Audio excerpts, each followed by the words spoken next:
Welcome back to the Disruptive Dialogue, where we're here to foster conversations and innovate change. I'm back with my brother, Michael Upshaw, founder and CEO of Above the Cloud Media and Marketing. We talked last time about the influence of back in the days, right? And now we're going to talk about the influence of gangster rap, because what we left our show off with is how gangster rap. And by the way, we have the same clothes on because we're just clipping this. So don't think we come back every week with the same stinking clothes on. We ain't that funky, all right? So anyways, we left our last show off with, we're talking back in the days and everything, and there's these shifts that are taking place. And one of the biggest shifts in my life was gangster rap. Yeah. And so, when we started thinking about gangster rap, man, it was one of the hardest things ever to come out in my culture because, again, everything that I saw, the things I was living, is right there. But before I even started living it, it was out. And to me, my first exposure to gangster rap was Colors, Ice-T. Yeah. It could have been, yours could have been different. So if you have a different influence before Colors, Ice-T, put it out there. But it was Colors, it was then cruising down the street in my 6'4". Yeah. And then you have so many different other influences, and then NWA, of course, came out and they just kind of took it to that next level, right? Where it was like you were about to witness the strength of street knowledge, right? Yeah. That kind of verse right there makes you go like, dang, the street knowledge is real. Like the stuff I know is real. Yeah. And so it was the influence of this music, and a lot of times we don't recognize how music influences us. So I'm West Coast California. You're Detroit, cold. Midwest, No, that's true. Mid-North. So tell us about what it was like, your influences back in the day. Yeah, actually, one of my influences also was when we talk about gangster rap, right? It would have to be Ice-T. One of my favorite, verses of a song is 6 in the morning. 6 in the morning. It painted a picture of this whole process of what he was pulling you into. Right. It's funny because today it's like, there's always debate like who's the greatest rapper, who's the greatest this and that and the other and so forth.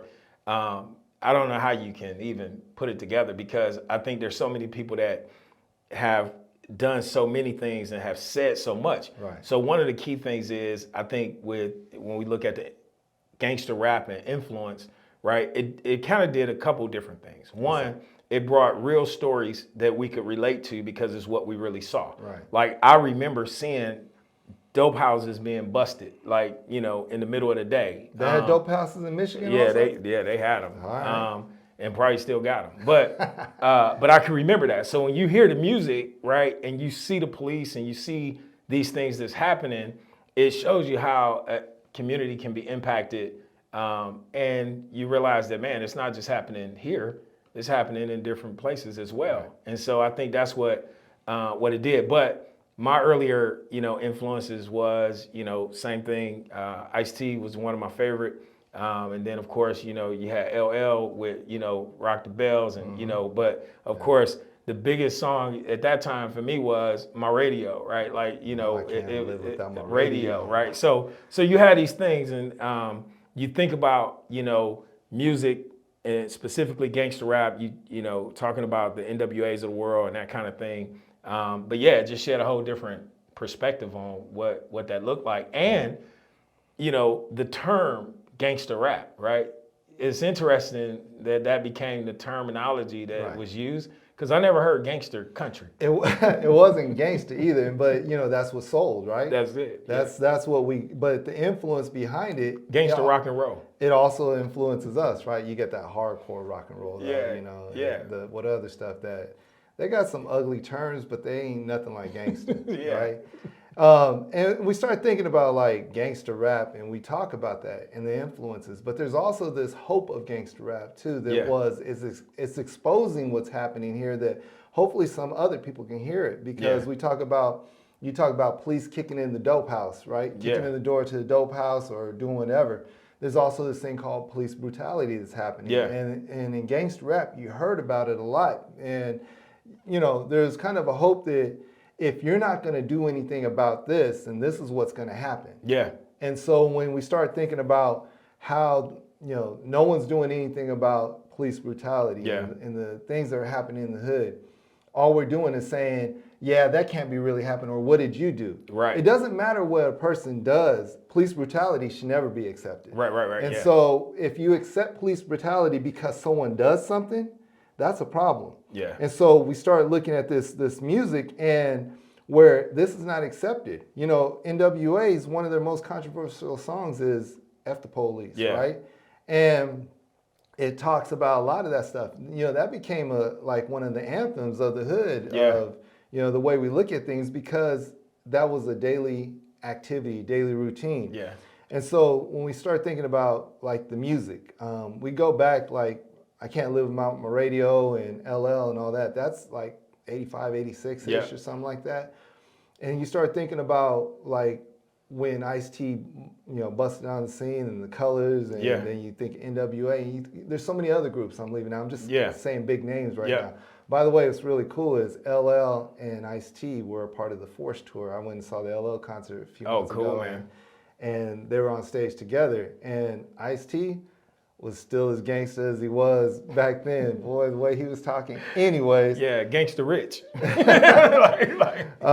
It's like, you play a cop on TV? How's that? Yeah. But it's not, no slide against him, man. I don't knock anybody for the hustle and how he got there. He actually showing the pathway that he took, right? And the opportunities.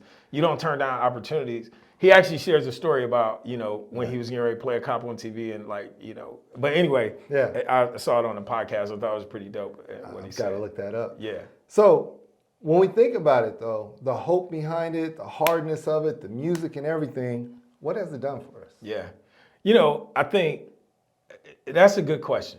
And I can tell you that one of the things I think is a very positive thing about, I'm using the term gangster rap because that's what it's called, but I think what it's done is it's shown how influential it could be in a positive sense. Right. Like you think about people preparation, getting ready for things, like, you putting certain things in, like the drive of the music, the different things, the drive of the grind, right? I can probably mention 4 or 5 songs that motivated me to do the opposite of what the song was talking about, right? Yeah. And you wouldn't think about it in that way, but oftentimes it's the messages that we actually get based on the story that's being told. Right. It's kind of like if you look at a horror movie, right?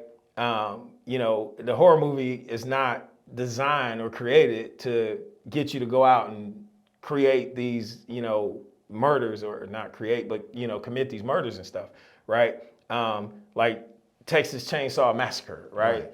But you got people who are crazy that will go out and do crazy stuff like that, right? To influence them. Right, because they were influenced by it. But somebody else will be influenced to go and create another movie, right? So when you think about it from that perspective, I enjoyed it so much that, it made me want to be a rapper, right? I wanted to be, hey, I want to drop some lyrics, hit some bars. I know you got a cassette out there somewhere. Man, I got a cassette, probably got an 8-track. That's how old I am. No, I'm just joking, but that was the thing, man. I was like, man, it actually showed another lane of what you could be. Right. And I think from a creative side, think about it, man. Like somebody comes to you and says, what do you want to be when you grow up? Like, okay, now you got kids who say, man, I want to be a rapper, right? You got kids who say, I want to be a YouTuber, right? So the thing is, when these lanes are created, instead of looking at it and saying, nah, man, I ain't gonna pay no money and so forth, like, let's explore it. So that's what it was for me. Something interesting though, that when I think about gangster rap and when it first started, like no one thought it would get the traction it has. Yeah. No one thought that even the people who was creating. Right. They just thought we're out here, we're making music about what we see on a daily basis. And no one saw that it would actually take hold and gain momentum. Yeah. But when you find that there's dollars behind it, that's why I think the music just kept being pumped. And no one can just pull back. It had to get harder and harder and harder.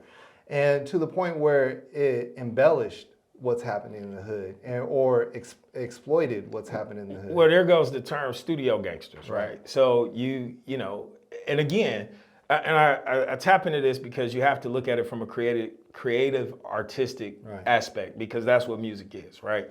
And so you look at a lot of these people and you hear a lot of the stories that they telling, and like some of them didn't live that life, but they're great storytellers. Or just like you have writers who write, you know, movies, right? These are 3-4 minute movies, if you will, right? And so when you look at it from that aspect, then you have to stick with the creative components of it to ensure that you understand that. To that point, what sells? So when we look at movies, right, the certain ratings and different things like that, before gangster rap, there was no ratings on music. Right. Like you wasn't putting explicit lyrics. Right. And as soon as you put explicit, what does it do? It Filters. drives sales up, right? People like, I want to hear what's on that, man. I want to hear, you know, what's being said on that, right? And that's the whole drive. Like, people may not look at it this way. From a marketing standpoint, right? If you say, man, this is, you know, this is bad. Like, you can't hear this, you can't listen to this, or you got to be a certain age, all these different things. Now it drives people to want to hear what's being said, all the way down. Remember, it was like censorship. We're not going to allow certain things to be said on, you know, music. And that was a whole thing. So I think the more you do that, from a marketing standpoint, it drives sales. It drives an appetite for people to go after that particular thing that you say is not. And I think from a perspective of the big, you know, I'll just say the owners and the distributors and all of this stuff. I mean, think about it. They like, man, okay, people going crazy over this stuff. And so let's keep pushing it out. And then you bring artists in and you say, yeah, we're going to put money behind you. But if we're going to put money behind you, this is the type of music that you got to put out. Right. And that's the thing, you know, I don't knock anybody, studio gangster or not. Yeah. You know, they're doing what they know and they're trying to make it in this world. People, again, we're just trying to make it. Yeah. And a lot of times when we think about the influence of gangster rap in our culture, it is not favorable. It's not. And a lot of times it's what allowed gangsterism to, you know, go across the country. Yeah. You know, not that there wasn't gangsters across the country, it's just they started to identify differently, right? And when we start thinking about the culture of gangs in LA, you know, from what I read, you know, LA gangs, there's more LA gangs than anywhere else in the country, right? Yeah. And so, you know, you have this whole culture that's there and this whole influence, and now it's spreading through the music across the country. Yeah. And so when we think about what has it done for us, you know, a lot of it, we can see the negative impact, right? We can see that people don't feel like they have as many opportunities, or they gravitate toward that lifestyle, or they feel like this can be them, you know. But there's a lot of positive things, you know. One of the people that I didn't even know much about when he was out, because I didn't like his record name, I should say, or his, you know, and I didn't listen to a lot of new gangster rap anyways. I was Nipsey Hussle, right? Yeah. Since his passing, I've listened to his music, I've learned more about him, and I can see like where he comes from and what he was trying to do. Yeah. But a lot of times we find people who want to make a difference in this world, it's a much harder challenge for them to make a difference. Like, I learned certain things from the streets. I learned a certain way to be. This is what I had to do. But now I'm trying to make this shift and this change. And as he was trying to make this shift and change, the culture is still around him and everything else. And so, you know, he ends up getting murdered, and you know, there's this missing void, so to speak, that's there. And so we can say that, you know, gangster rap is a negative influence, but it's also a way that people use to influence their life. Yeah. But when we start thinking about it, like, for me personally, I used to be an apologist for gangster rap. Like, that's just the way it is. Yeah. Like, it's just the way it is. But I often ask myself, is this the way it has to be? Yeah. If we know that there's collateral damage from something, can we make that shift? Can we make that change? And so as we're starting to, you know, continue through this process of discussing these things from back in the day to the influences that we have, we want to understand what it's like just trying to survive.